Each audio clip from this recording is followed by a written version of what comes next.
wa nasta'inuhu wa nastaghfiruhu wa nu'minu bihi wa natawakkalu alaih wa na'udzu billahi min syururi anfusina wa min sayyiati a'malina man yahdihillahu fala mudilla lahu wa man yudlilhu fala hadiya lahu wa nashhadu an la ilaha illallah wahdahu la syarika lahu wa nashhadu anna sayyidana Muhammadan abduhu wa rasuluh sallallahu alaihi wa ala alihi wa sahbihi wa baraka wa sallam tasliman katsiran katsira birahmatika ya arhamar rahimin. Subhanaka la ilma lana illa ma 'allamtana innaka antal alimul hakim. Qala rabbi shrah li sadri wa yassir li amri wahlul 'uqdatam min lisani yafqahu qawli. Rabbi yassir wa la tu'assir ya karim. Rabbi zidna ilma warzuqna fahma. Allahumma aftah alaina bifutuhil arifin. Assalamualaikum warahmatullahi ta'ala wabarakatuh. Alhamdulillah tuan-tuan, puan-puan, ibu-ibu yang dimuliakan Allah SWT, pertama-tama dan selamanya, marilah kita bersama-sama manjatkan kesyukuran kita pada Allah kerana dengan taufik dan hidayah Allah dan juga pertolongan daripada Allah, maka hari ini dapatlah kita meneruskan kehidupan kita dalam menyempurnakan kehambaan kita pada Allah Ta'ala, dan juga dapat kita menjalani hidup dengan apa yang diredai oleh Allah Ta'ala, juga diberi bantuan oleh Allah untuk sempurnakan segala perkara-perkara fardu yang Allah tentukan atas kita pada hari ini, dan juga dengan bantuan Allah juga kita dapat melaksanakan banyak perkara sunat pada hari ini juga. Dan juga tanpa bantuan Allah kita tak mampu nak menghindarkan diri kita daripada segala bahaya dan juga dosa, dan dengan bantuan Allah jugalah Allah hindarkan kita daripada perkara yang dimurkai oleh Allah Ta'ala. Jadi insyaAllah kita akan sambung balik pengajian kita daripada kitab ringkasan Aqidah Ahlussunnah wal Jamaah Al-Asyairah wal Maturidiyah, karangan Fadilatul Syekh Tuan Haji Abdul Rauf bin Haji Nurin hafizahullah wa nafa'ana bihi wa ulumihi fid daraini amin ya rabbal alamin. InsyaAllah sebelum kita mulakan pengajian kita, sama-sama kita mulakan pengajian kita ini dengan Ummul Kitab Al-Fatihah. Auzubillahi minasyaitonirrajim. Bismillahirrahmanirrahim. Alhamdulillahi rabbil alamin arrahmanir rahim maliki yaumiddin iyyaka na'budu wa iyyaka nasta'in ihdinas siratal ladzina an'amta 'alaihim ghairil maghdubi 'alaihim waladdallin. Muka surat 74 tuan-tuan. Betul. Sifat hayat. Betul Bismillahirrahmanirrahim. Hayat, yakni sifat hidup Allah Ta'ala, sifat hidup pada Allah Ta'ala. Silakan ada kitab, boleh ambil kitab kan? Bagi muslimat share. Kan apa bondo yang hidup Ustaz? Enjin ke apa? Payah pula. Tak salah faham kan? Boleh tuan-tuan InsyaAllah. Bila ada kitab ni nampaklah sikit kan, dia punya gambaran cerita tu kan. Baik. Hayat artinya Allah Ta'ala itu bersifat hidup, bersifat hidup. Mustahillah dia mati. Muka surat 74 kan. Mustahillah Allah tu mati. Boleh tak kata Tuhan mati? Agama Kristian kata Tuhan yang mati. Mati disalib lagi. Pening kan. Tapi siapa pula yang jaga alam ni?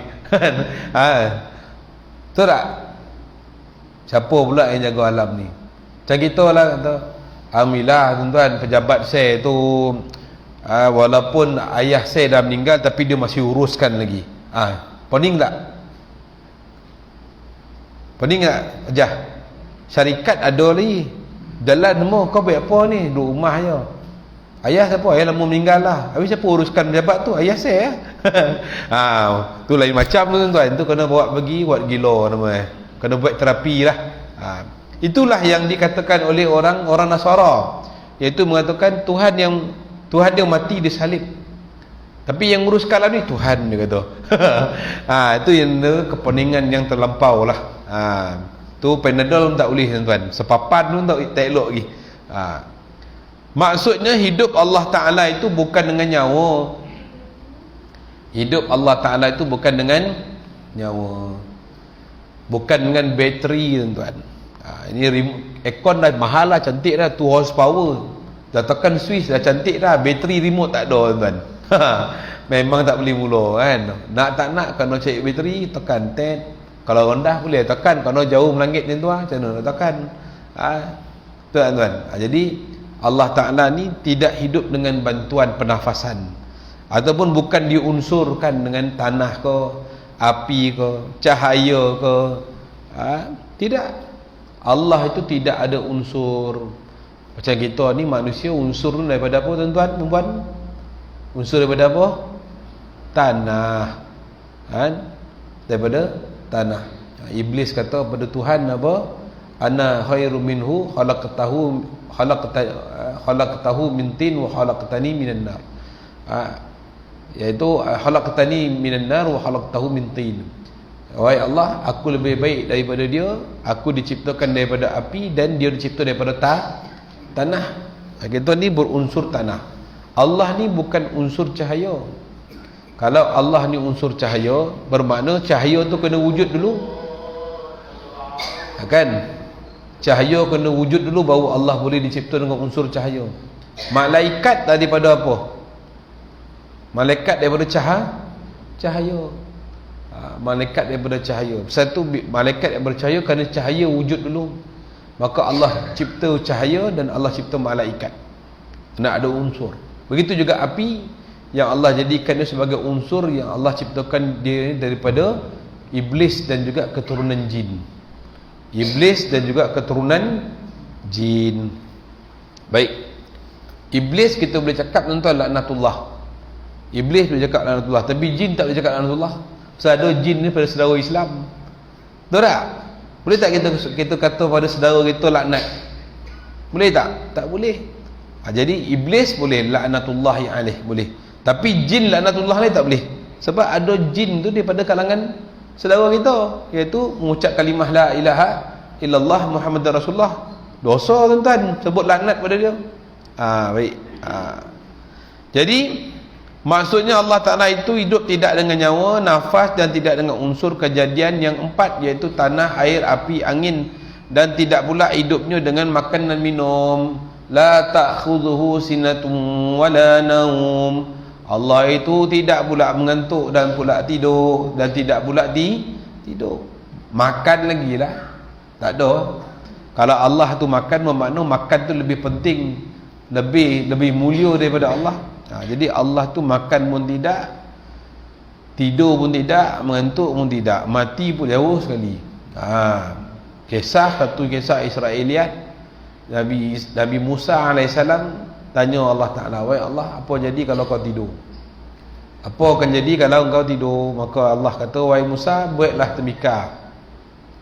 Buatlah temika, pilihlah temika yang cantik, maka sembahlah pada aku. Nabi Musa AS pun buat temika sekian-sekian, bawalah pergi ke Gunung Tursina, munajat kepada Allah. Kemudian dia pegang temika. Allah kata, pegang Nabi Musa, pegang temika. Maka dalam temika tu dia pun dikuasai mengantuk sehingga terlepeh temika tadi. Macam kawan saya lah, kawan saya malam-malam dia ada pergi kursus satu hari tu, duduk bilik tengah lepas malam tu tak ada buat apa, main handset, tunjuk handset dia, tunjuk muka dia. Tak ada mengantuk, terlepeh muka dia kan. Macam tu lah. Kalau mengantuk tuan-tuan semua hancur, pecah temika Nabi Musa AS. Maka Allah kata, itu yang kau pegang tu pecah tu. Kalau alam ni, kalau aku tidur apa jadi? Tunggang langgang tuan-tuan, habis semua hancur. Jadi Allah itu tidak bersifat dengan sifat yang lemah, seperti tidur dan juga berehat. Tidak pula mengantuk. Sebab mengantuk itu sifat lemah. Manusia ni tuan-tuan, hebat gagah mana tuan-tuan, sampai mengantuk tak ada apa dah, kalah dah. Yang kalah kat dia bantal dia. Bagi bantal memang robah dah. Itu Dia punya kelemahan manusia ni. Jadi Allah tidak bersifat dengan sifat yang lemah seperti tidur dan mengantuk, makan dan minum.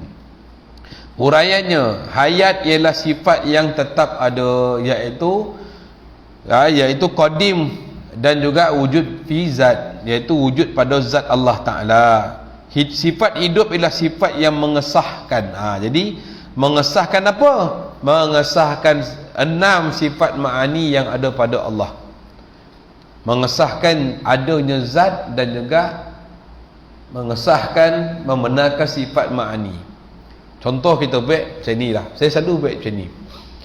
Kalau kita tanya ke orang lah, kau nak kahwin nak tu? Nak Ustaz. Ni ada seorang ni perempuan. Dia cantik, muka putih, pandai, bijak, mata cantik sekian. Mana Ustaz? Dah tak ada, meninggal lah. Marah orang kan. Apalah Ustaz, benda dah tak ada cerita.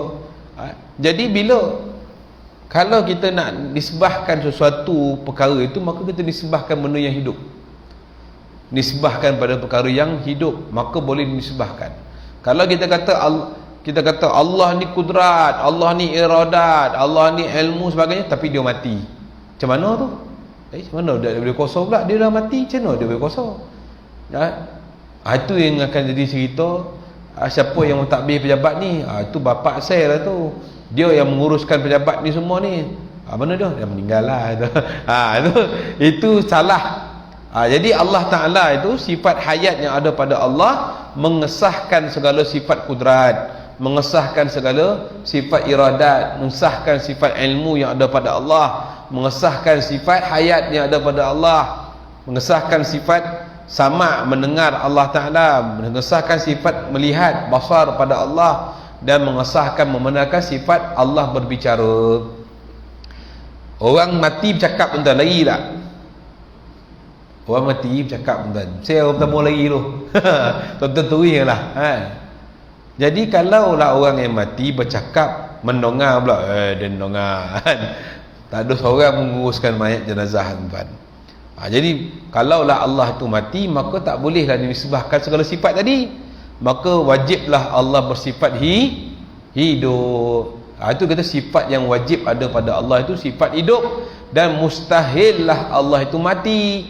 Kalau Allah itu mati, siapa pula yang jaga alam ni? Macam itulah dia punya perbahasan akalnya. Dan juga sifat hidup ada pada Allah ni, Allah kata dalam Quran, Allahu la ilaha illa wal hayyul qayyum. Allah tidak ada Tuhan yang layak disembah melainkan Dia yang hayyu, yang maha hidup, lagi berterus-terusan menjaga dan mentadbir alam ini. Itu Allah yang mentadbir alam ni, bukan kita tuan-tuan. Siapa yang tadbir alam ni? Allah Al-Mudabbir. Dia yang mentadbir. Kita pun Allah tadbir. Tak ada satu kuasa boleh mentadbir kita, ada tuan-tuan. Kita buatlah keputusan ini, ambil pisau cukur, potong rambut kita, botak. Kita pun kata mulai ini aku tak nak rambut aku tumbuh. Besok tumbuh tak? Tumbuh. Pasal bukan kita yang mengawal hidup kita. Yang mengawal hidup kita siapa tuan-tuan? Allah yang maha kuasa. Dia yang menentukan jantung kita ni. Siapa yang jaga jantung kita? Allah. Kalau kita jantung kita ni, jaga jantung kita cakap rehatlah kejap kan. Kejap tu rehat tu. Esok datang tu orang urus mayat, dia ambil tali yang utip dah. Nak ukur pula. Dah rehat sekejap. Jantung kita sekejap berhenti tuan-tuan, mencongut. Baik, itu Allah yang jaga kita. Jadi serahkan diri kita pada Allah. Tawakkal Allah. Hayat ialah sifat tetap ada, qadim. Tetap ada tu kekal ada. Sifat hayat. Kita ni, perbandingan kita dengan Allah ialah kita ni dulu tak ada. Kita tak pernah hidup dulu. Betul tak tuan? Barulah kita hidup sekarang, betul? Siapa yang 100 tahun dulu ada sini? Ada tak? Yang umur 100 tahun. Ajah berapa Ajah? Berapa umur Ajah? 70. 100 tahun dulu Ajah kat mana? Tak ada. Mana kita tak pernah hidup dulu. 100 tahun dulu kita tak pernah hidup. Lepas itu baru Allah hidupkan kita. Barulah Allah adakan kita. Bermakna hidup kita ini bermula daripada tiada, baru ada.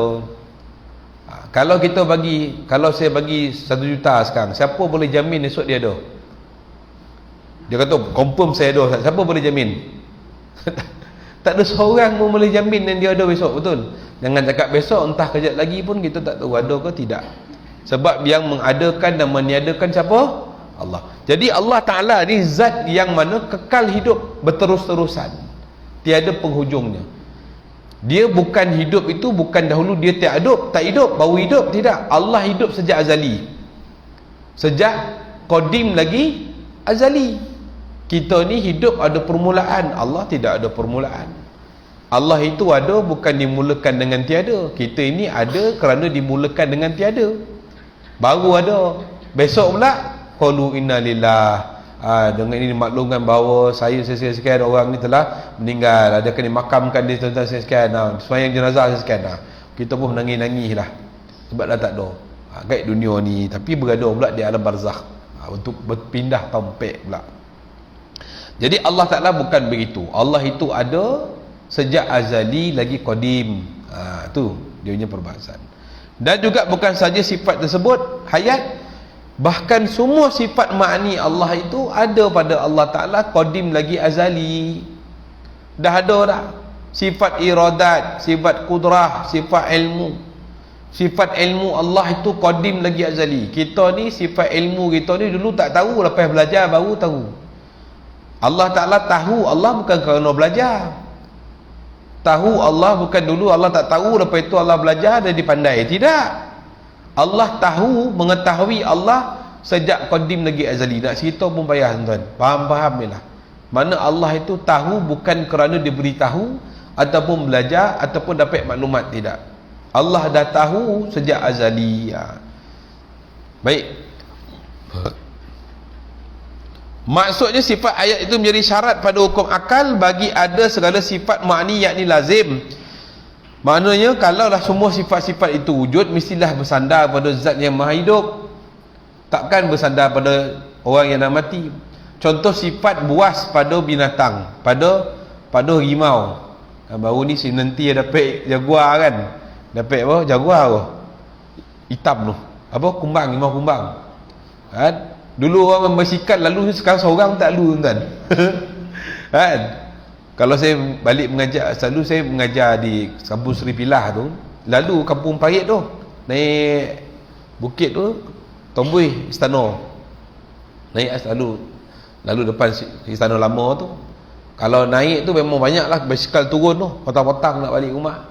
Lepas dengar cerita rimau tu, saya satu basikal pun tak ada, seru pun tak ada. Tak ada lalu. Pasal walaupun tak nampak rimau tu, tapi takut kerana kebuasannya. Tapi kalau rimau tu mati lah tepi jalan, budak kecil pun boleh lalu. Betul tak? Sebab sifat buas tu dah tak ada pada dia dah. Sifat garang tu tak ada dah. Pemangsa dah tak ada dah. Dia tunjal-tunjal budak kecil, apa ni bah? Kalau cuba hidup tuan, bapak budak pun tak ni keluar rumah. Tak nampak turun berjalan kan. Itulah boleh kita misalkanlah tamsil. Jadi tamsil saja supaya tuan-tuan boleh mudah faham. Kalaulah kata sifat kudrah iradah itu mestilah bersandar, ada berdiri, berada pada zat yang maha hidup. Kalau zat yang mati tak boleh sifat-sifat tersebut ada.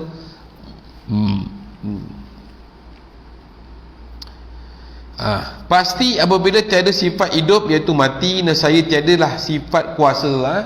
Kalaulah Allah tu mati, maka tak adalah sifat kuasa, tak adalah sifat mengkehendaki, tak ada sifat keinginan, mengetahui, tak ada. Kau jangan cakap-cakap tu, orang tu mati tu tapi dia tahu apa kau cakap. Ya betul kau ni kata. Tidak.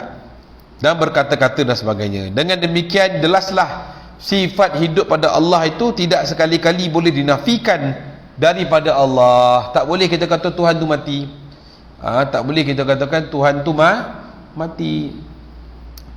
Tak logik lah akal lah. Senang kita tak terima lah akal kalau Tuhan tu mati. Kita sendiri pun tuan kan, naik kereta tengah malam, tiba-tiba datang sebelah kereta kita tu jalan tak ada driver. Domam. Domam tuan-tuan. Jadi kalau alam ni tak yang dikawal alam ni Tuhan dia tak ada. Lagilah poning. Lagilah poning. Ni orang yang poning banyak. Ada yang katakan Tuhan tu tidak wujud, lagilah poning. Kata Tuhan mati pun domam, yang tak Tuhan tak ada. Berapa ramai sekarang anak Melayu tuan-tuan jadi ateis, tak beragama, free thinker. Ateis dengan dia dalam kita ni dia monoteis. Monoteis ni orang yang mempertuhankan dengan satu Tuhan. Kita panggil monotheism. Monotheism. Satu lagi atheism. Atheism ni ialah orang yang monotheism ni, iaitu dia beriman dengan satu Tuhan. Dia beriman dengan satu Tuhan, iaitu dengan dalil dan juga kemampuan dia mendatangkan hujah bahawa Tuhan itu ada. Itu orang yang bertuhan. Ateis pula ialah orang yang mendatangkan dalil dan hujah bahawa Tuhan tak ada. Beza. Satu lagi agnostik. Agnostik ni lah apa, dia tak tahu Tuhan itu ada. Itu lain. Beza tak? Pertama, orang yang mana dia yakin ada Tuhan. Yakin ada Tuhan. Yang kedua, ateis tu ialah dia yakin tiada Tuhan. Yakin tu mana dia yakin tu dengan dalil. Bawa dalil berterang kepada orang dia tak ada Tuhan, dunia ni adalah diri sendiri. Yang ketiga, dia tak tahu ada Tuhan. Tak tahu ada ke Tuhan ni. Dia itu okey lagi daripada ateis ni. Ateis ni dia percaya tak ada Tuhan. Itu yang jadi sekarang. Ada anak-anak orang Melayu tak percaya Tuhan ada. Ada Tuhan, alam jadi sendiri kata. Alam jadi sendiri. Tapi time tengok kereta lawa siapa buat kereta ni, tahu pula bercakap kereta ni siapa buat. Kan? Cuba cakap dia tak jadi sendiri tu. Macam Nabi, kisah apa? Kisah Imam Abu Hanifah rahimahullah. Kan? Imam Abu Hanifah rahimahullah satu hari dia nak berdebat dengan orang-orang ateis ni, orang-orang yang tak percaya ada Tuhan ni. Dia kata sekian-sekian kita jumpa. Okeylah. Dia pun, orang tu pun set tarikh, jumpalah di tempat tu. Tapi Imam Abu Hanifah tak datang-datang.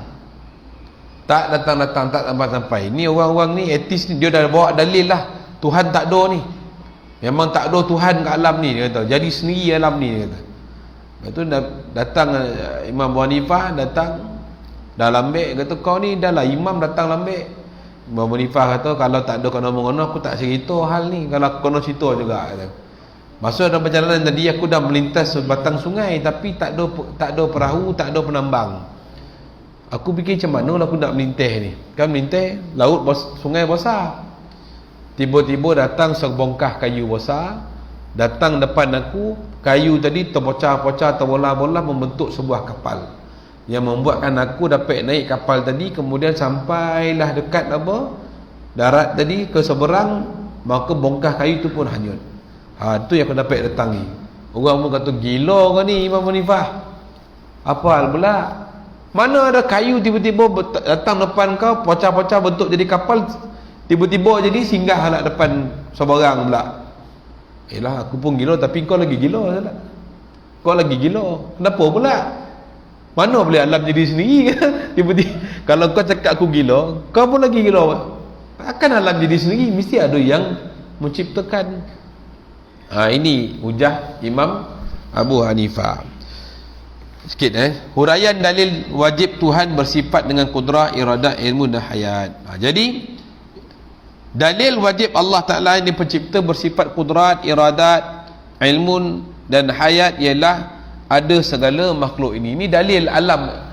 Dalil adanya sifat-sifat tersebut, kalau kita lihat dengan akal kita, perhati dengan akal kita, maka kejadian alam inilah menunjukkan apa? Adanya sifat kudrat, adanya sifat iradat, adanya sifat ilmu dan adanya sifat hayat yang ada pada Allah. kudrat Allah yang ada pada Allah menjadikan alam ini. Allah jadikan alam ini dengan kuasa Allah. Maka Allah jadikan alam ini dengan kudrat Allah yang muafakat dengan kehendak dia, yang muafakat ataupun selari dengan kehendak Allah, yang mana kehendak Allah tadi pula muafakat dengan ilmu yang ada pada Allah. Allah tahu yang dia akan cipta alam ini, dan segala sifat tadi ini berdiri itu menjadikan dalil bahawa Allah itu yang maha hidup yang menjadikan alam ini. Itu. Jadi kalau kita tengoklah, kudrat, iradat, ilmu hayat ni adalah sifat fi'il Allah, sifat perbuatan Allah. Sifat perbuatan Allah ini adalah gabungan daripada sifat kudrah, sifat iradah, sifat ilmu dan juga sifat hayat. Hasilnya tetaplah Allah Ta'ala mempunyai keempat-empat sifat tersebut. Kenyataan jalan disangkut atas makhluk ini adalah segala sifat tersebut di sisi akal. Pencipta sesuatu tidak akan mencipta melainkan apa yang dia ketahui. Kita kalau masak nasi goreng lah, kita main campak-campak jadi nasi goreng kan, sebelum tu kita dah tahu cara nak masak. Mesti kena tahu cara masak. Takkan kita main campak nasi goreng tak dapat tu John kan. Kena belajar nasi goreng, belajar. Dah ada ilmu nasi goreng tu, sedapnya nasi goreng ni, dah ada keinginan, dah ada kehendak. Lepas tu dengan kehendak tadi pun kita pun belilah rencah-perencah ya, jarang nasi, dah tak nak nasi, dah siap semuanya, dah siap rencah, barulah kita dapat buat nasi goreng tadi. Dan lepas tu kita pun ngap nasi goreng tadi. Yang goreng tu mestilah yang hidup, takkanlah mati pula, sudip tu berjalan pula, tak boleh ya, kan? Jadi itu misal lah. Maknanya Allah Ta'ala jadikan alam ni, mesti dalam ilmu Allah dah tahu apa yang dia nak cipta, apa yang dia nak buat. Kemudian bila Allah dah tahu, mestilah ada kehendak untuk menciptakan alam ini. Bila dah kehendak cipta alam ini, maka kudrah akan main peranan, berfungsi untuk merealisasikan apa kehendak Allah Ta'ala. Begitu, itu dipanggil, semua ini ialah sifat fi'il Allah, satu sifat af'al Allah, sifat perbuatan Allah. Kemudian barulah dia melaksanakan perbuatannya dengan kuasanya, yakni kudrah. Telah termaklum pencipta sesuatu mestilah hidup, yakni pada adanya sifat hayat. Kerana pencipta yang mati tak boleh nak mencipta alam ini. Faham tuan? Macam kita tadi bawa kereta tapi tak ada reba, kan? Tengok kereta berjalan, dia potong kita pula, domam besok. Kena swab dulu. Kena swab dulu, domam pasal apa ni? Corona ke? Tak kojut tengok apa Volkswagen kuning lalu sebelah kanan pula, potong baik, tak ada orang. Naik 5 orang kereta, 5 demam besok. Baik. Ringkasnya, kudrat yang sebelah tu, kudrat menjadikan dan menyediakan. Kudrat ni fungsinya ataupun takluknya ialah ta'thirul fil ijad wal ma'dum, iaitu ijad wal i'dam. Fungsi kudrat ialah menjadikan dan meniadakan sesuatu perkara yang mungkin boleh ada dan boleh tiada. Kemudian muafakat dengan iradat, lepas tu bersesuaian dengan kehendak Allah. Macam kita jadi lelaki lah, kita jadi lelaki ni kehendak kita ke kehendak Allah? Kehendak Allah. Itu yang jadi orang LGBT tu, dia kata saya ni tersalah roh. Dia kata roh saya ni sepatutnya lelaki tapi itu masuk perempuan pula. Saya tanya tuan-tuan, roh ni ada jantina tak? Roh ni ada jantina tak? Roh mana ada jantina? Roh tak ada jantina. Jadi bila masuk dalam badan kita ni jadilah lelaki. Kalau masuk badan perempuan jadilah perempuan. Itu yang terplay out kepala LGBT ni, lesbian, gay and transgender, LGBT, bisexual, transgender. Dia kata saya ni tersilap namanya. Tuhan tersilap masuk Roh dia kata. Itu namanya ada sedikit ketepeleotan kepada otak dia. Terpeleot lah gitu. Seolah-olah Tuhan dia salah. Alamak, salah pula aku masuk pula. Itu kalau Tuhan salah tu tuan-tuan, semua salah dalam dunia ni. Jadi Tuhan dah buat betul, dia yang salah fikir. Dia yang tak reti nak bersyukur Allah jadikan lelaki, dia sibuk jadi perempuan. Yang jadi perempuan sibuk jadi lelaki. Lepas tu salahkan Tuhan pula. Yang kau ubah diri kau, salah Tuhan pokoknya. Kau malah kerja, tapi kau marah Tuhan tak bagi kau joki. Faham tuan-tuan? Kita malah kerja, tak dapat makan, tapi salah Tuhan. Tuhan tak bagi joki, kau tak kerja kan? Kalau itu semua dah ada rumah, malah kerja. Kerja lah, usaha lah.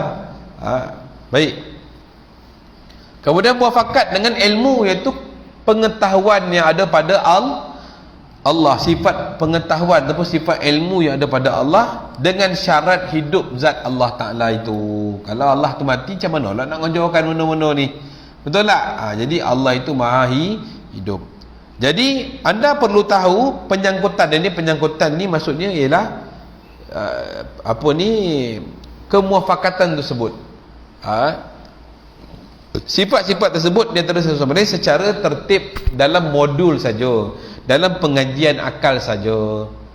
Maknanya Allah Ta'ala ni sifat-sifat tersebut ialah qadim, tidak ada tarkib, tidak ada tarkib, tidak ada susunan. Lepas ni, lepas ilmu mesti iradat, lepas iradat mesti kudrat. Tidak.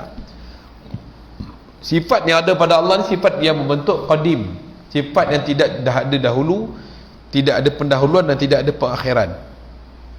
Faham? Cuma kita belajar ni pada segi akal saja, supaya kita boleh faham. Maka sebab apa jadi alam ini? Kerana sifat kudrah. Sifat kudrah pula muafakat dengan iradat. Iradat sifat muafakat dengan sifat ilmu. Ilmu pula mestilah disyaratkan dengan zat Allah yang maha hidup. Begitu. Tapi hakikat ni ada pada Allah, sifat-sifat ini semua tidak ada tarkib. Tidak ada tarkib, tidak ada penyusunan. Sebab Allah itu, perbuatan Allah itu yang ada pada sisi hakikat Allah tidak ada susunan. Kita ada susunan, Allah tidak ada susunan. Baik. Sebagaimana yang berlaku pada perkara-perkara baru pada makhluk. Makhluk makhluk ni ada susunan. Dah tahu, baru kita nak keinginan. Lepas keinginan, baru kita nak melaksanakan. Begitu. Macam kita nak kahwin, kenal dulu bakal suami, bakal isteri. Cantik tak, handsome tak, baik tak, soleh, cara salat, dah tahu, barulah okeylah kita pun berkehendak nak kahwin. Kalau nak kahwin, barulah mak ya tolonglah mak. Okey, mana eloklah kahwin masa PKP ni, belanja pun tak banyak. Itulah. Orang pun capek-capek nak kahwin. Berapa? 5,000 sudahlah. Kalau musim tak PKP, musim PKP 35,000, hutang ceti kan. Saya kadang-kadang jumpa anak murid saya, dah kahwin belum? Belum, kahwin sekarang tengah PKP ni. Orang pun tak nak minta banyak. Kalau ajak datang kahwin pun semua tak nak pergi, tak nak lah. Ramai mana kan, tokono pula Paris kan. Betul tak? Saya berapa ramai orang ajak, Ustaz datang, tak maaf lah, kata saya ada rumah saya ni, ada mak saya kencing mani. Mak saya, mak betul kencing mani, bapak pula mak saya kolesterol tinggi. Jadi tak apalah, saya minta maaf tak dapat datang. Sudah satu orang datang.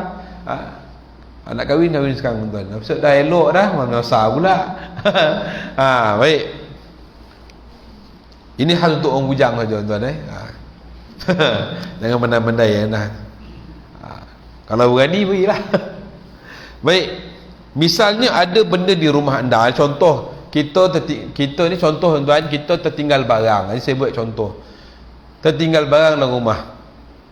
Tengah jalan, alamak lupa pula nak ambil barang tu. Mana kita dah tahu, sampai rumah kita dah tahu kat mana barang dah. Betul tak?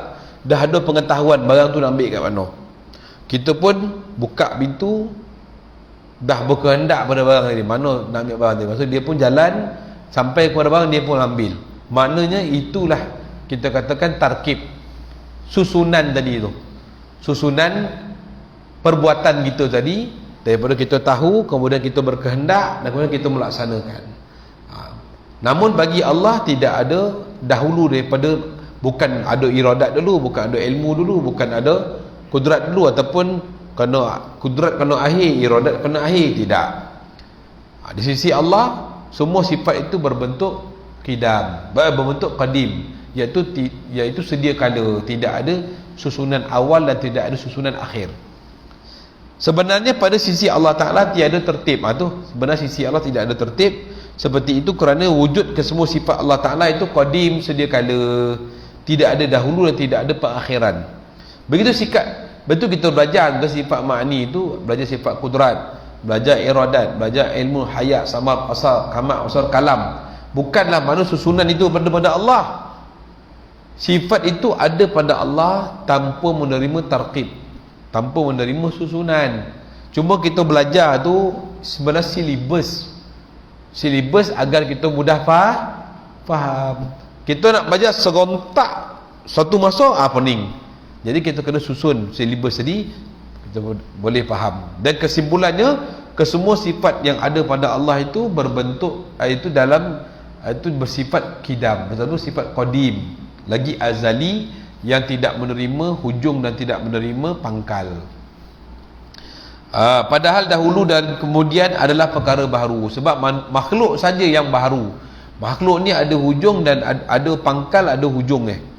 Ada permulaan dan ada pengakhiran. Pengakhiran daripada alam ini berlakunya kiamat esok. Hancur alam, tuan. Langit bumi, 7 tala langit, 7 tala bumi, bulan, bintang, langit, manusia, semua hancur, tuan-tuan. Yang hanya adalah wa yabqa wajhu rabbika dzul jalali wal ikram. Yang hanya kekal ialah zat Allah sahaja. Semua hancur. Siapa-siapa mau hancur. Iblis ke malaikat semua akan hancur. Baik. Maha suci Allah Ta'ala daripada segala sifat baharu. Mustahil Allah itu baharu dan akan hancur. Di bawah hujah tertib tersebut untuk menetapkan pada akal sahaja bahawa tiap-tiap sifat tersebut tidak boleh dinafikan sama sekali, maka perhatikanlah baik-baik. Wallah Ta'ala ada. Nanti kita semua balik bab sifat sama, itu mendengar Allah Ta'ala. Ada soalan, tuan-tuan? Boleh faham tak sifat hayat Allah ni? Boleh faham mana Allah itu maha hidup, bukan kerana ada bantuan nyawa, bukan kerana ada roh, bukan kerana ada bateri, bukan kerana ada sokongan daripada Tuhan yang lain. Mustahil. Maka Allah itu hidup dengan itu dengan sifat hidup yang ada pada Allah. Mustahil Allah itu mati. Dan sifat hidup itulah yang mengesahkan dan mengesahkan segala sifat-sifat yang lain. Dan juga sifat hidup ini tidak ada ta'aluk. Tidak ada ta'aluk. Dia itulah mensyaratkan segala ta'aluk tadi. Kalau sifat hidup tu tak ada, maka ta'aluk, sifat dan ta'aluk lain pun tak ada. Contohnya sifat kudrat. Fungsi kudrat ialah taksir, memberi kesan. Maka kalau sifat hidup tu tak ada, kudrat pun tak ada, sifat memberi kesan pun tak ada. Begitulah contoh. Soalan tu kan?